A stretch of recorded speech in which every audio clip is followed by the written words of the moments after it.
Auzubillahiminash-shaytanir-rajeem. Bismillahir-rahmanir-rahim. Assalamu alaikum.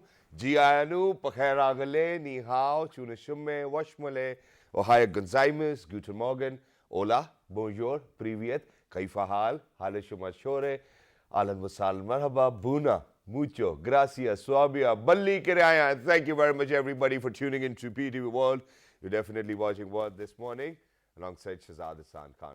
Ladies and gentlemen, first things first, I obviously pray for your well-being, and I want each and every one of you to be doing wonderfully well and that you're ready to kickstart your day with us. It does not really matter whether you're watching the show. Well, it does to me because, it's because of all of you people out there in 46 different countries that you wake up every single day, and the team of at least 20 people kind of contribute their ideas to make sure that you have an amazing morning and that you're all set to get your day started and that you know what's going to happen today as well.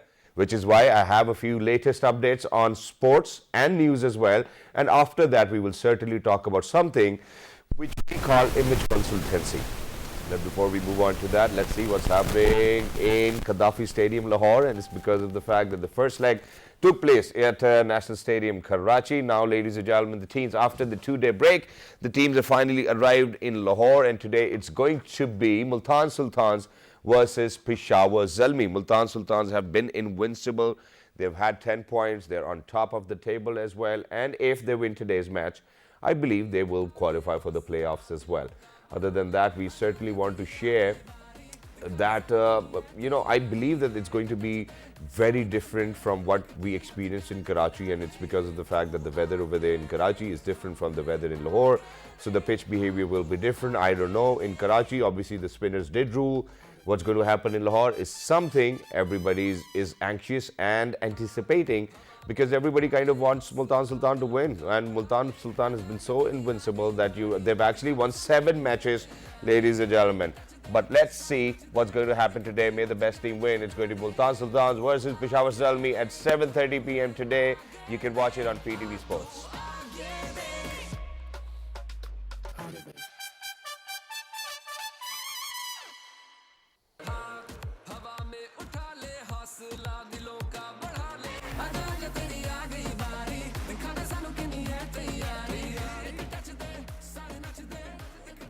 Wow, it looks wonderful. Obviously, people over here in Lahore will be very excited, and it's because of the fact that earlier only 25% of the people could go and watch the match. Now the percentage has gone up to 50%, and towards the final, 100% audience will be allowed to go and witness this amazing season of PSL 7 in the finals as well, which I believe is going to be great. I wanted to share the points table with you as well. So let's see if we have the points table. We would love to share that. If we do not, we really need to come down to, yes, obviously. So we need to talk about Australia's tour of Pakistan, where the squads have been announced. And ladies and gentlemen, when we talk about the squads, I think that Pakistanis have done a great job with the squads as well, and it's because of the fact that when we look at the Pakistani squad, so we have Babar Azam, we have Mohammad Rizwan, Abdullah Shafiq, Azhar Ali, Fahim Ashraf, Fawad Alam, Haris Rauf, Hassan Ali, Imam ul Haq, Muhammad Nawaz, Noman Ali, Sajid Khan, Saud Shakil, Shaheen Shah Afridi, Shan Masood, and Zahid Mahmood as well.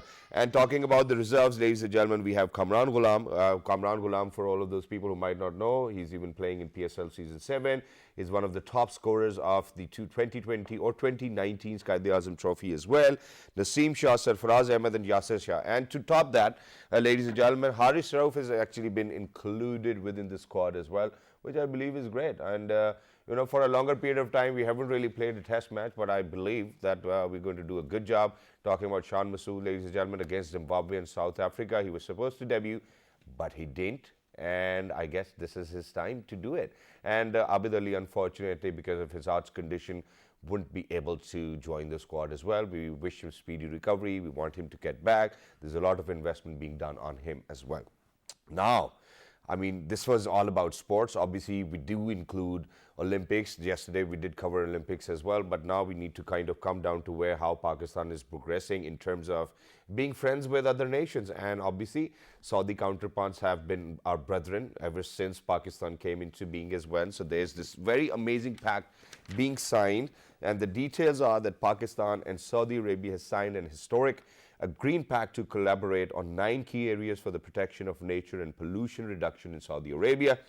According to state media, advisor to Prime Minister on climate change, Malik Amin Aslam, who is in Saudi Arabia, has inked an agreement with his Saudi counterpart, paving the way for more Pakistani workers to get employed overseas. Wow. Malik Amin Aslam on Twitter penned that the latest agreement between the two countries is a testament to the green vision shared by Prime Minister Imran Khan and Crown Prince Mohammed bin Salman. Saudi Green Initiative and 10 billion trees tsunami will also partner to monitor the progress of green initiatives to be launched in Saudi Arabia under MGI. Wow. I mean, it's just superb to kind of look at how Pakistan's progressing and the pace. Believe you me, ladies and gentlemen, we're doing wonderfully well, and I really want to thank and congratulate the entire government of PTI, Pakistan Tehreek-e-Insaf, because these are the people who've really, kind of done things which we as youngsters always wanted to kind of do for our country as well. And it's so good to see people kind of progressing on that vision where we are progressing at a faster pace and that we are in line with the developing nations as well. And just very quickly, let's take a quick look on what's happening in the Winter Olympics. Let's go.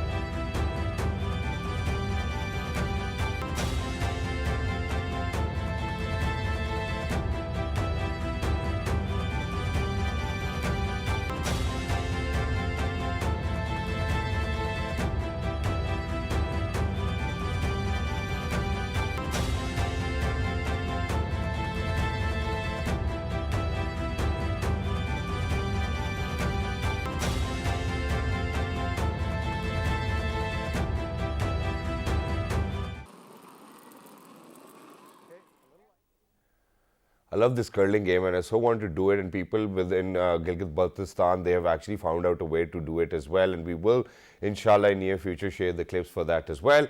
But for anybody and everybody who wants to kind of get an entire update or 100% update on Olympics, you can always tune into PTV Sports HD, because we are making sure that everybody's going to kind of get that action which is taking place within the Winter Olympics 2022. But now coming back to where I said that everybody is so worried and conscious about their image that they kind of, God forbid, if they do not really feel great about their own image, their confidence, first of all, is shattered. They cannot speak publicly. They do not know how to behave. The emotions or the expressions they give to other people while they are talking or conversing with them are very vague and weird, and anybody and everybody can understand that the person who is in conversation with them is a little underconfident, and it can be because of any reason. For example, I'm going to share an example. So just yesterday, I was doing this event for a multinational company, and what happened was that, unfortunately, the jean I was supposed to wear was a little old, and the jean I wanted to wear, or the way I visioned it, or the one I had in my drawer, wasn't the same one on my hanger, and it was too late for me to kind of go back home and then change it.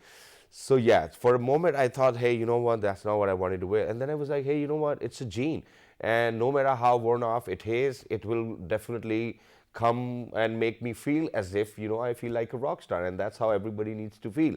So at times you really need to kind of consult with your brain in the first place that, hey, you know what, I can overcome that, whether I cannot overcome that. So image consultancy, ladies and gentlemen, is the latest thing all over the world. May it be politicians, may it be public speakers, may it be people like us who present TV shows, or anybody who actually has a lot of clientele, needs to go out, or probably generate more business. The presentation kind of says quite a lot. And I do have an example to share over here. For example, if you're in an exam, imagine if you know 10% of the answers and you know how to write your answer, that's 90% of it. And that's what makes 100% of it. And then you can obviously be successful in life. And it does really matter to a lot of people, because these days everybody kind of does think about what you're driving, what you're wearing, how nice do you smell, how well can you speak, how educated you are. So all of these manners, non-verbal communication, verbal communication, it all matters. And to kind of give you a small course, a crisp course on that, we're very lucky that we've actually been joined by a master himself. He happens to be an image consultant. He's been working in the US with a lot of politicians over there, with a lot of public speakers as well. He's working all over Pakistan, may it be Islamabad, Lahore, Karachi, or anywhere. People kind of love him as well. Ladies and gentlemen, he is the one and only Mr. Hamid Saeed. Hello, assalamu alaikum, good morning. Walaikum salam. Thank you very much for a great introduction. Thank you very much for joining us, and you truly deserve it because you're one of those people who've actually pioneered image consultancy over here in Pakistan, and you have pushed it so hard that alhamdulillah, you're all over the country and everybody wants to get 5 minutes of your time. So we're very lucky that you've taken our time and that you are here. How are you? I'm great, and thank you for inviting me once again. Thank you very much. We will always have you over here, you know, because we really want our viewers to kind of look good and feel amazing about themselves as well, which is why first things first.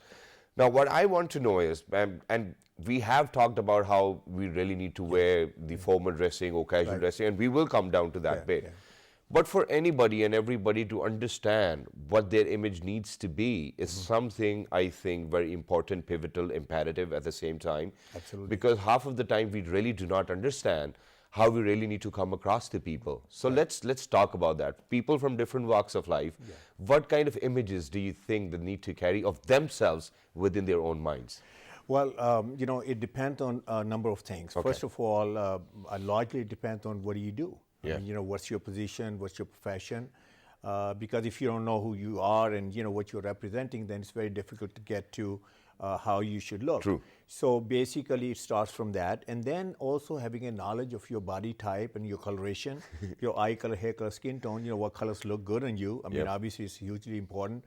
And then you should obviously know who you are meeting on that day.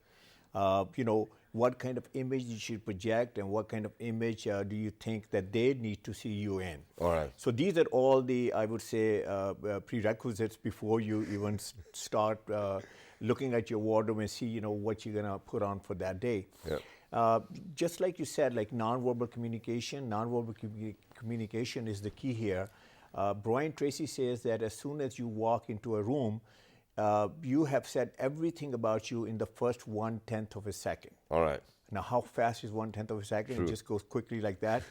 So what do you say and what do you want to say? There are a few things that I want to run it by in nonverbal communication. First is, you know, you said confidence, okay? I mean, that's the key. You know, if you don't look confident, I mean, you know, who's going to listen to you? True. I mean, who's going to do business with you? Who's going to do deal with you? And if you are at a job interview, who's going to hire you? So confidence comes first, and confidence comes only with two things. One is from two things. One is that your grip on your knowledge and your expertise, your education, whatever that experience that you have. And the other is how you look. True. You said it very rightly so that when you stand in front of the mirror, I mean, you could tell if you look good. And if you do look good, guess what happens? You're going to have a great day. Exactly. Confidence shoots through the roof. True. And then you can go there and conquer the world. And the other thing is, I would remind you know, audience that you know, you must look successful. True. If you don't look successful, people are going to treat you like, you know, you're an unsuccessful guy. And that's true. you know, we have all the mental images that we know what successful people are, with guys, girls, doesn't matter. And then you know, there's another interesting part. And that is that, you know, people look at you and they kind of like gauge it and they say, what socioeconomic level you belong to. True. I mean, although that we shouldn't do that, but, you know, we do. It does happen. It does happen, right? So, like, okay, you know, do we belong from, you know, affluent segment of society, middle or lower middle or whatever? But the point is not this, where do you belong from? The point is this, that do you look well groomed? All right. If you look well groomed, I mean, you know, it's like a smooth sailing for you. Exactly. So, and then, you know, I mean, just a couple of other things. Looking trustworthy and credible. I mean, you know, if a guy doesn't look trustworthy and credible, I mean, game is all over, my friends. Game is all over. Now, to how to look trustworthy and credible, here are two guys sitting here, white shirts. White shirt. I was about to say that because that's what you said last time. And it's great and it's brilliant as well. But, and you know, where you said when you stand right in front of the mirror, you know, if you think that you look good, you know, your confidence level is obviously out of the roof as well. And there's one more saying, and that is that, once you stand in front of the mirror, make sure that you wipe your face first, and and that's really important, because you really need to kind of look into that, whether have you put in that maximum effort, which will help you to have that image of yours as well. And I will share one of my experiences, and it's because of the fact that and I'm a cars guy. I love horses, I love dogs, and I play polo, and so I'm always out there and doing my adventurous things and whatnot. So imagine, you will always have a second car, shukr alhamdulillah, at your place. Was supposed to go and pick up kids and do all of those other chores as well. So just for a few days, I thought, hey, you know what? That's enough of driving a big car. I feel a little more convenient, because while you're driving towards work, you cannot rush, and you cannot do all of those things on your expensive cars. So I was driving that car of mine, and I actually went to the same petrol pump I used to go to, gas station. And the guy, all of a sudden, he started to look from the window, and he was like, hey, sir, you know what? I didn't really recognize you today. And I was like, what happened? It was like, you're not driving your usual car. And I was like, that's the kind of impact people do have about what you're driving, what you're wearing. And that's true. You really need to come across trustworthy. But now, sir, let's come down to... Well, I must say something, add something to it. Sure. When you're in a meeting, they don't know what car that you drove. Over there, they're just looking at you. True, and you never know if they're going to come and kind of say goodbye to you, so they might even get a chance to see that. So you should always be careful about it. And also make sure car is clean from inside and outside too. Yeah, I mean, if it's a boy's car, obviously it'll be clean. I mean, if it's a girl's room, it might not be, or it might be. So it always varies. And even girls these days, alhamdulillah, they're fantastic drivers. But now, sir, coming down to what are the most common mistakes men make, first of all, while we have to dress up for a meeting? And, how do you think that we really need to dress up? Because one more thing, today I made it sure on purpose that I'm going to wear colored socks, because, plain socks are for boring men. That's what they say. So I don't know what you have to say in the connotation of whether, if we are to get ready for a meeting, should we be wearing colored socks, or... Well, let's start with that. Yeah. I mean, you look great from the top all the way when you go to the sock section segment, rather. I mean, there's only one guy in the world that he looks really, really good in designer socks, the color socks, and his name is Justin. The PM of Canada. Trudeau. And the reason he looks good in that is because he knows how to carry it. I mean, not that you're going to know how to carry it. I mean, the guy, if he goes to the temple, he becomes Hindu. If he goes to a synagogue, he becomes Jewish guy. If he comes to a mosque, and he becomes a Muslim. So he has a lot of adaptability there. And but general rule of thumb is this: why do you want to communicate through your socks? True. I mean, people say, oh, it's an icebreaker. But I say, why it's not you as an icebreaker? Your value proposition, whatever that you want to talk about. So I would say that I would not draw the attention there. I would keep the attention here, because look at you and I were talking. We don't talk like this, True. And it's all this frame, and that's what we've got to make it strong. Yep. And we've got to keep the eyes way up there so that people don't get distracted. So I would say that, a plain color, the socks. Well, the rule for socks is this: that either you match it with the shoes or you match it with your pants, the color. All right. If you want to do it with the color of your pants, then you go a little bit tad darker. All right. Otherwise, you just solidly match it with the shoe. And then while we're talking about that, then obviously the belt comes in. The belt should, I mean, ironically, I see a lot of my country fellow men, they're wearing kind of like, brown shoes, black belt. I mean, that's a no-no. It doesn't That's a no-no. So that's one thing. The other thing is, like, you're wearing double-breasted suit. And nowadays, double-breasted suits are pretty popular out there. And the idea here is that the way you did it, double-breasted must be kept, like it's all buttoned. As soon as you unbutton it, forget about it. It's like, it loses it. So anybody who's wearing double-breasted suit, unbuttoned, you to look at it and say, hey, probably this guy needs some lessons from. And just a moment over here, because for everybody who's watching us out there, so obviously with double breast suits, what happens is that you actually have two buttons over here to kind of shut it and open it as well. But the rule says, or that's how people wear it, or the people who are within the fashion industry, that's how they tell you that you're really only supposed to button the one hole, and that's it. And you're not supposed to do the other one as well. Right. Why? That's true. Rules are rules. I mean, I mean, first of all, suit is a Western garment, so obviously Pakistan doesn't make rule for it. British and all the other people, Italians and all that. And also GQ magazine, that's the Bible of style, True. So that's how it travels in their benchmarks, True. If you go against the benchmark, people are going to say, hey, maybe you don't know what the benchmarks are. True. The other thing is this, that, the opposite of this is that, like I'm wearing a 2-button coat, right?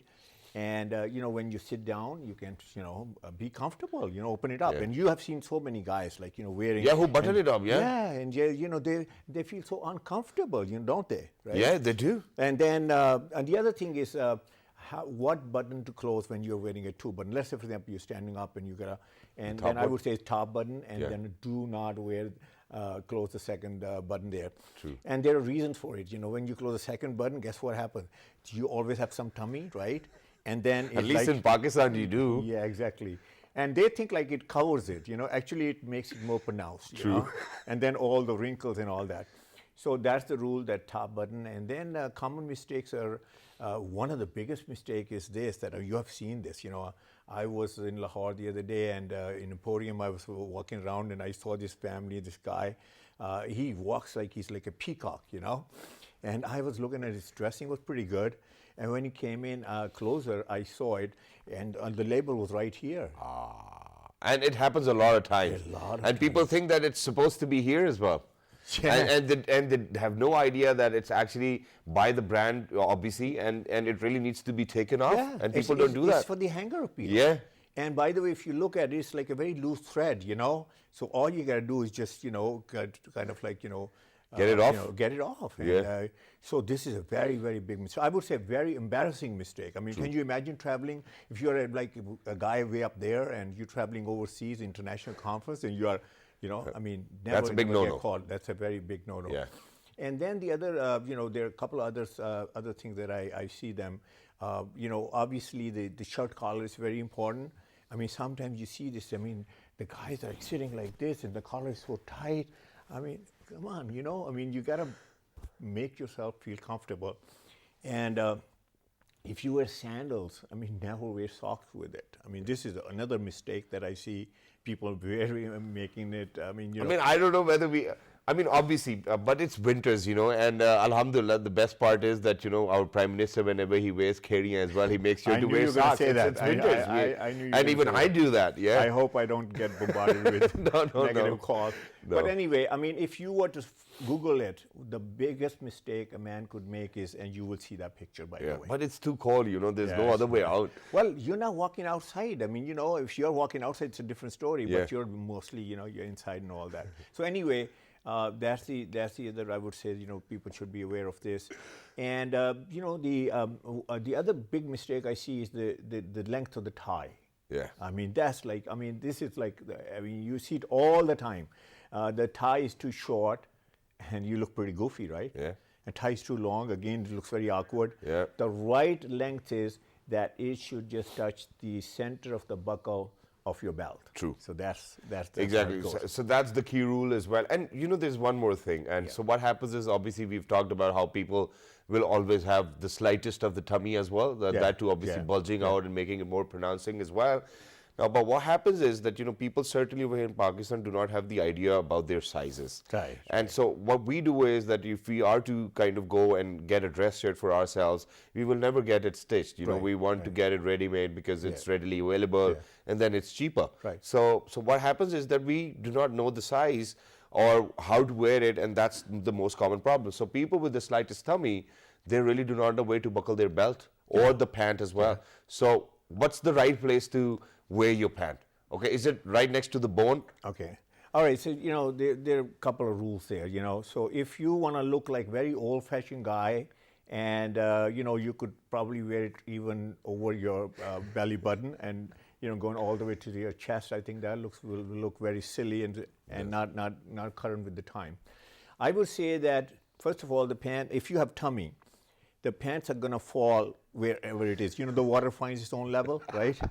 So don't try to try to tie up your belt over there, because the moment you're going to, come out of your house or whatever, it's going to slide down. True. So be aware of that. So, but if you have a great body and something like that, the tummy is not an issue, then I would say that it should be, nowadays, I would say that it would be a little bit below the bones there. Okay. And then you have a nice, I would say, nice look, nice current look. Because you must look contemporary, you must look modern, you must look current with times.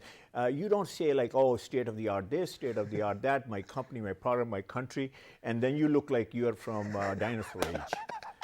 I don't think from ancient times. Yeah, exactly. And we're not making fun of anybody. We're just trying to help you over here. No, there is a serious message there. If the picture and the words don't match, guess what happens? There's a disconnect. Yeah, and when there's a disconnect, it leads to distrust. So if you look, forget about that, where you're going to go with that kind of image. So that's very, very important. I see a lot of people, what the biggest mistake they make is that they don't really think in the morning that who are they going to see. Yeah, that's what I thought last night, that, Hamid Sahib is going to be here. And I gave out some strict instructions about, hey, you know what, I really need to be on point tomorrow because an image consultant is coming to my show. The fashion police is here. Yeah, right? The fashion police is here. By the way, this happens wherever I go. The guy pulls out his best outfit and he says, I did it for you. And I said, thank you very much. I say, you should be doing it every day. Thank you very much. Yeah. I like your sense of humor as well. Thank you very much, Hamid Sahib, for being with us. It's lovely to be in conversation. And that's one thing everybody needs to pick up, how to kind of give away the right information and then at the same time, make sure that you're not hurting anyone's feelings. And that's where you actually have a very holistic approach to your personality and image. And that's what we want for everybody out there, which is why, hence, we had Hamid Sahib over here on the show. And it was after a long time, we should do it more regularly. Yeah, I know. I mean, it's just you who's busy in Karachi, Lahore, elsewhere in States. Now, inshallah, I'll make sure that I appear at least like once a month. Inshallah. And that'll be wonderful. Thank you very much, sir, for taking out time and being with us over here as well. Ladies and gentlemen, please make sure that you take notes as well. The next time he's going to be here, let's talk about how women really need to dress up in a meeting. We really need to do that because, it's about time that we kind of progress from having whatever shalwar kameez we wear to move on to women's suits. And, they incredibly look decent and graceful as well.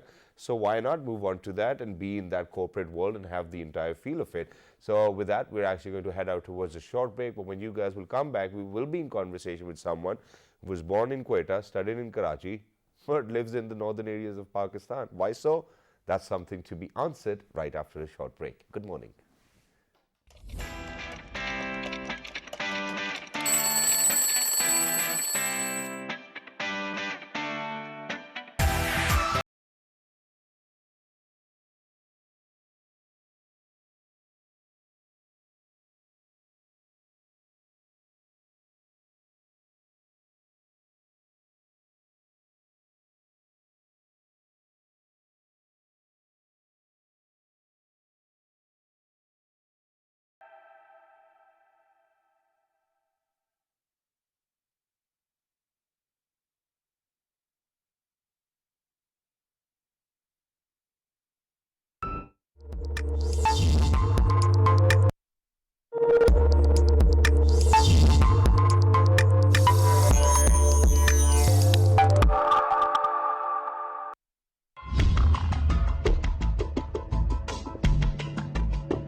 Live and exclusive, you're watching Winter Olympics 2022 on PTV Sports HD from Beijing, China.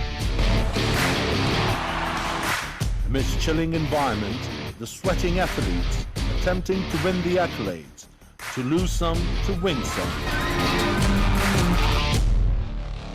Eyeing Olympic goals.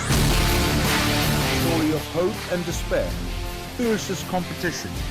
Swedish sister Hannah and Olivera Oberg go for biathlon gold. Vincent Zhou, an American figure skater, tests positive for COVID-19. Arlene Gu chasing the first 3 golds for China, qualifying for the big air final. Broadcast coverage includes curling and luge. Max Parrott of Canada wins gold in men's snowboarding slopestyle.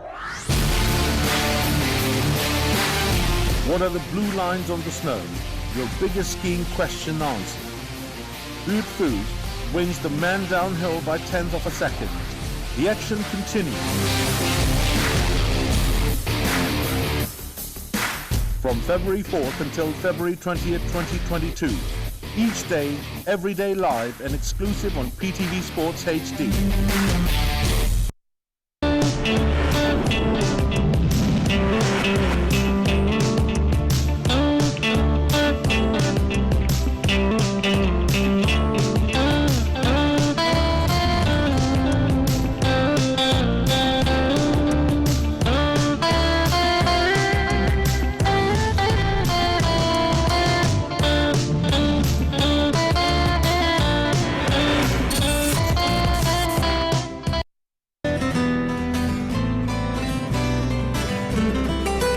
Book is life. Book is hope. And book is light for the future.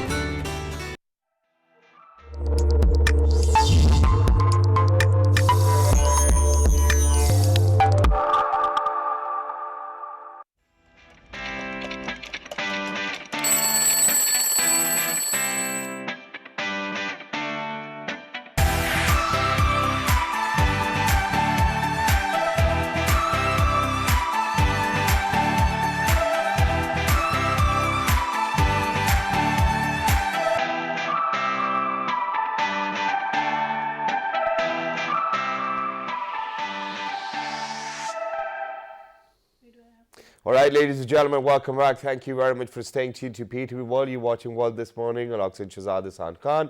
Earlier, we were in conversation with an image consultant who actually kind of gave away quite a lot of good tips to kind of come across really very well and confident. But before we kind of move on to what we are supposed to talk about and give away before the break as well, we always make sure to remember our superstars, our heroes, and people who've done quite a lot of good for the country as well and brought good name to Pakistan. And such is an example of Miss Fatma Suraiya Baji as well. As it is today her 4th death anniversary, and obviously the nation actually remembers her for the kind of services she has rendered for Pakistan and the Pakistani literature. Because she happens to be a novelist as well. Fatma Suraiya Baji was born in Hyderabad, Deccan on September 1st, 1930. However, she, along with her family, migrated to Pakistan in 1947.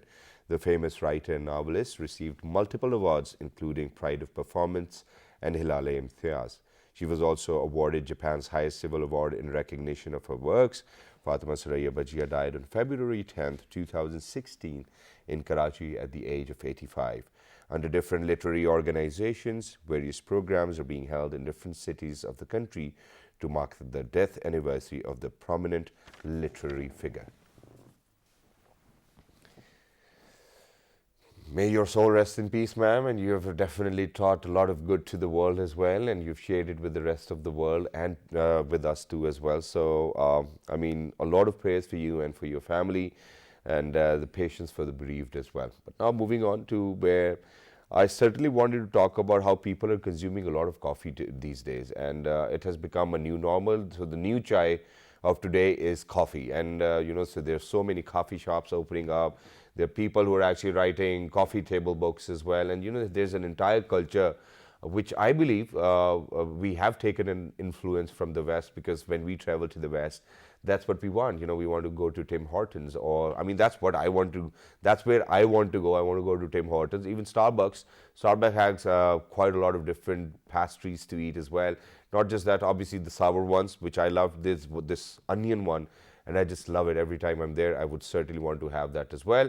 Well, we have a comprehensive report on coffee and its consumption. Go ahead, take a look. Once you guys will be back, let's talk about when should we have coffee, when it's too cold or when it's too hot. Well, I believe when it's too cold.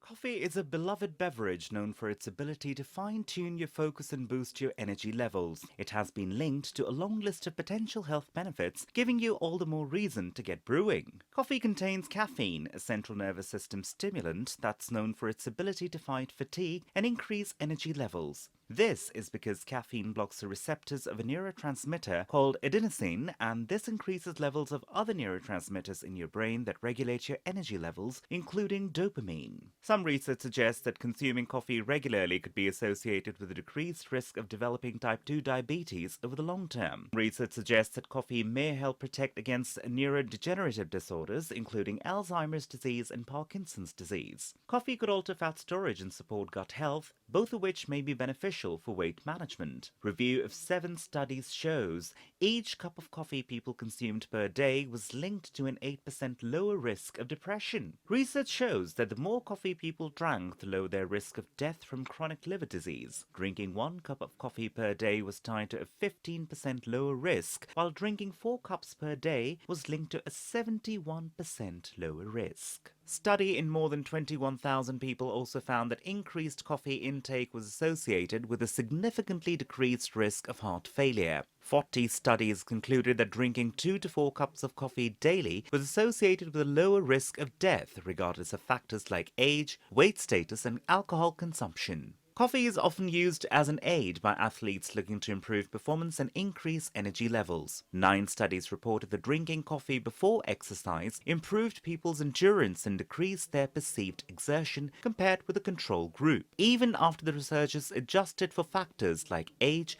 belly fat, and physical activity levels. Obviously, so there's no harm in having coffee, ladies and gentlemen, but obviously in moderation. Please make sure that you remember that too much of coffee can actually end up or make you end up with a panic attack or, God forbid, heart failure. That's what we discussed as well. But that's like too much of it. So please make sure that you don't go that way. But now very quickly coming back to which I gave away before heading out towards a short break, that there was this amazing lady who was born in Balochistan and she studied in Karachi. And now she lives in the north of Pakistan. Well, that's truly what I wanted to do in my life, but I couldn't, because I wanted to entertain people. So we're very lucky that we've actually been joined by a photographer. She happens to be a videographer as well. And she's a wonderful human being. And imagine that she got married to a guy in Islamabad, and even he shifted with her to the north of Pakistan. How did that happen is something we will be asking her. And she is the one and only Miss Feroze Gulzar. Hello, assalamu alaikum, good morning. Assalamu alaikum. Wa alaikum assalam, thank you very much for joining us. Washmale, how are you? Thank you so much for inviting me. Thank you very much once again. So let's quickly do this. So you were born in Balochistan. Yes. You studied in Karachi. Yes. You got married to a guy in Islamabad. Yeah. And you shifted to the north of Pakistan. How Yeah. did that happen? I don't know. I think my love for mountains started from Quetta. All right. Basically, because it's a small town. Yep. So I think that is what led me to Hunza. But Hunza is with huge mountains and everything. So my main goal was to live under these mountains. Yeah. So I think that was my main motive, and even my husband was similar to me. Wow, that's wonderful. That truly sounds like a true love story, and it's wonderful. So imagine, because I've seen a lot of photos as well. So you trek. What do Yeah. you guys do? How do you have a livelihood over there and in that part of the country where it's not very remote, but then it's not very accessible as well? Yeah. So basically, we both work remotely, and my husband is an architect, and he's a tour operator, and I'm a photographer, videographer, and I have my own shop, like a little shop where I sell my journals and stickers everything. and all of that. Yeah.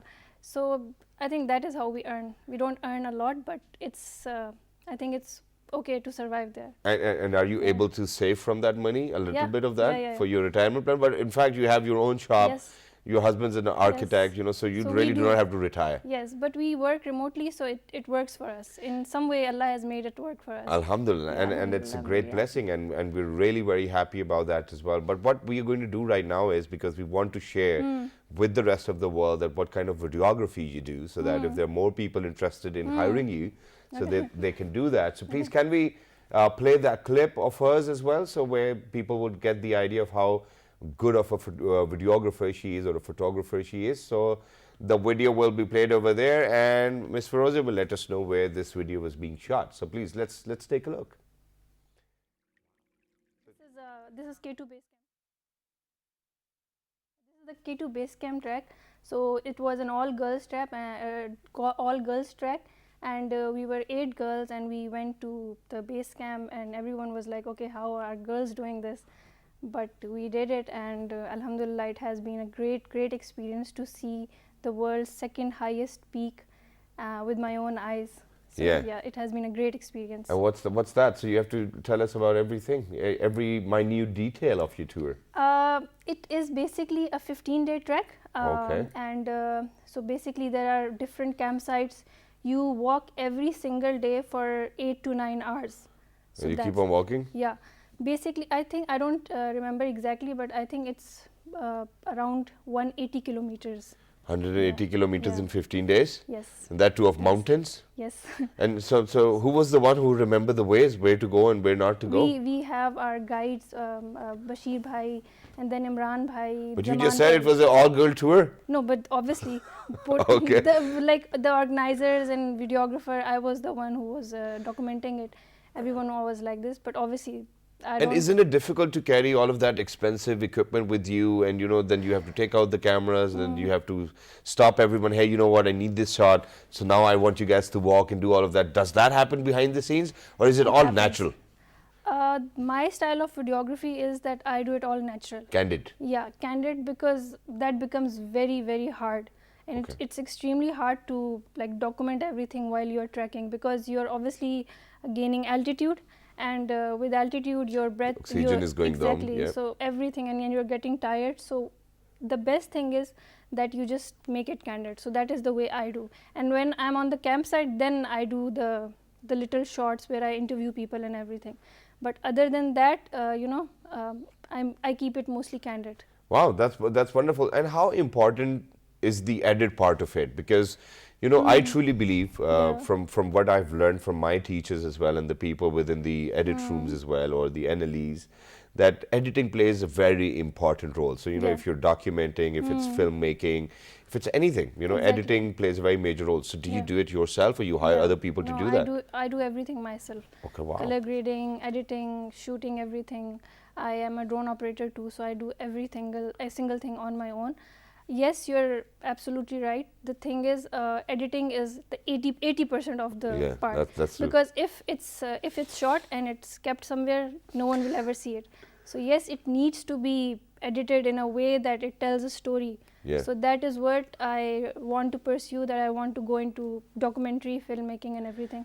So I want to do that. That's wonderful, and this is something which I wanted to ask, because this era and the future generations will be the generations of Yeah. content creation Yeah. and data mining as well, because that's Exactly. happening, and these days Yeah. everybody's doing it. And I've been saying it repetitively, this is the era of NFTs, non-fungible tokens, and there's obviously a backstory to it. I don't know whether I should convey it as of now, but we really need an expert for that. But what kind of content do you see in future? Because this data will be a gold mine in days to come as well, Yes. and people will be buying any sort of data which is available to them as well. So what kind of documentaries do you think in near future we'll be seeing? Because the attention spans has come down to where we see 7-second memes or TikTok videos of less than 30 seconds. So where nobody is really interested in watching a 1.5-hour documentary. They want it short, crisp, and there it is, the message is being delivered. Well, I don't think like that. Okay. Because I love watching documentaries, and I know people who love watching documentaries and making documentaries. So like for someone like me, I don't really enjoy those 7-second clips, because it's very chaotic for me. So I like to sit down and watch a longer video. So I think there are people who are like me who would want to do that, but in future I do see it as a way of mining. Yep. Because like there are future projects that I'm working on, that there are projects that people want the documentation, they want to store it and then maybe resell it. Yeah. So yeah, they can go into clips and then even parts of that True. clips, but I don't know if I'll be able to do that 7-second part thing. All right, I do that, but that's in totally the- your choice, yeah. and obviously there's all sorts of audiences Yeah. out there as well. But what I kind of wanted to ask was, my question is still unanswered, and it's because of the fact that the content creation is being very different now. So imagine there are people who just want to make lengthier videos on YouTube because they want the ads to be played in between. And unfortunately, I don't like that, because I do listen to a lot of people, and when I am listening to them, there's a lot of repetition in it. For example, तो उसने क्या कहा, तो उसने क्या कहा, मैं आपको बताता हूँ उसने क्या कहा, or I'm going to tell you in a while. So Yeah. it's like a drag. So, and when we talk about documentaries, with Yeah. documentaries, obviously you do not have enough room because what you're trying to share visually is something which really does not need to be treated on the added platform. It needs to come out naturally. So, but people don't do that. People edit their videos so furthermore that when you go there, because you've seen that video, you have that image of that place, you go there, you're like, hey, you know what? It's not even close to what the documentary was depicting. Yeah. So what do you do for that? I don't know. Did you put in effects? Do you put in effects? I don't put any effects. You don't put in any Like effects. other effects, like I don't know, like editing or what. In editing, I color graded, but there is no editing part. yeah, even like, color grading, makes me Yeah. color grading even makes me feel like as if the sky is going to be so clear, and when you go over there, No, but the thing is, color grading is one thing that it's a completely different thing. Some people like to keep it as the way it is. Like Yep. for someone like me, I feel that I like my videos to be a little darker tone, so I make it like that. I saw that. So that is what I like, and maybe people who would want that content will watch that. So I think there are many different kinds of audiences that would want to watch it, but I think it's personal choice. Yeah, I don't it know. is. Yeah, it is based on editing because it's a completely different field. Like now you see that there are things happening with darker tones, middle tones, like the visuals are completely different. Exactly. It's completely your choice what you want to watch and everything. Wow, that's wonderful. Thank you very much, Feroza, for being with us. It was Thank you lovely so to be much. in conversation, and it's totally your choice. Whatever you want to do, it's your life, because a lot of people out there want to live this life where they were born in Balochistan and then they studied in Karachi, they got married in Islamabad, and they live in the north of Pakistan. And it's truly a blessed life that you're living, alhamdulillah, and we want to wish you best of luck. May you so prosper more and more. If there are people out there, please make sure that if you're going to the north, you can always get in connection with Miss Feroza, and she will document a lot of things for you. And her husband happens to be a tour guide. So if you want that, a tour operator, I think that it's going to be a one-window solution. Wow, that's just wonderful. Thank you very much for being with us, and for everybody who's out there, ladies and gentlemen, thank you very much for being with us. It's always lovely to be making sure that I'm going to make your mornings very lovely, and you guys make my mornings very lovely as well. For the next time, please make sure that you look after yourselves and that you write to us on our Facebook page, which is with the name of World This Morning. On Twitter, it's World This Morning without a G. On Daily Motion and YouTube, it's World This Morning. The fabulous repeat is going to be at 5 past midnight. Till the next time, look after yourselves. 1, 2, 3. Good morning.